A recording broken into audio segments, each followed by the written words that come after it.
সকাল থেকেই রৌদ্রে ঝলমলে আকাশ, নেই কোনো আকাশে কোনো কালো মেঘ এবং বৃষ্টির প্রভাব। তবে কি এমনই চলবে এই আবহাওয়া? কি বলছে আবহাওয়া অফিস আজকের এই ভিডিওতে দেখে নেব।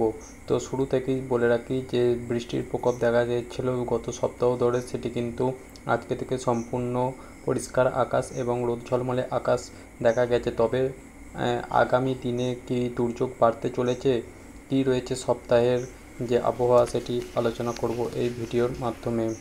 শনিবারে রাজ্যে বৃষ্টির প্রভাব কমেছে, তবে মূলত মেঘলা আকাশ, কোথাও আংশিক মেঘলা আকাশ, আর্দ্রতাজনিত অস্বস্তি থাকছে এবং রবিবার থেকে ফের বৃষ্টি বাড়বে। উত্তরবঙ্গে ভারী বৃষ্টির সতর্কতা রবিবার থেকে বুধবার পর্যন্ত।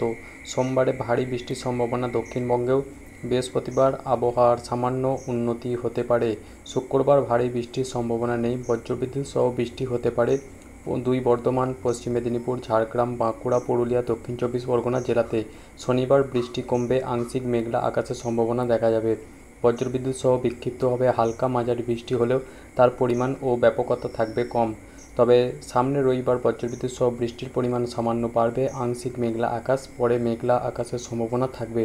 সব জেলাতেই বিক্ষিপ্তভাবে বজ্রবিদ্যুৎ সহ হালকা মাঝারি বৃষ্টির সম্ভাবনা, সঙ্গে থাকছে দমকা বাতাস। সোমবার ভারী বৃষ্টির সম্ভাবনা থাকবে পুরুলিয়া, বাঁকুড়া, পূর্ব মেদিনীপুর, দক্ষিণ চব্বিশ পরগনা জেলাতেও। দক্ষিণবঙ্গের বাকি সব জেলাতেও বজ্রবিদ্যুৎ সহ বিক্ষিপ্তভাবে হালকা থেকে মাঝারি বৃষ্টির পূর্বাভাস, সঙ্গে 30 থেকে 40 কিলোমিটার গতিবেগে দমকা ঝোড়ো হাওয়া থাকবে।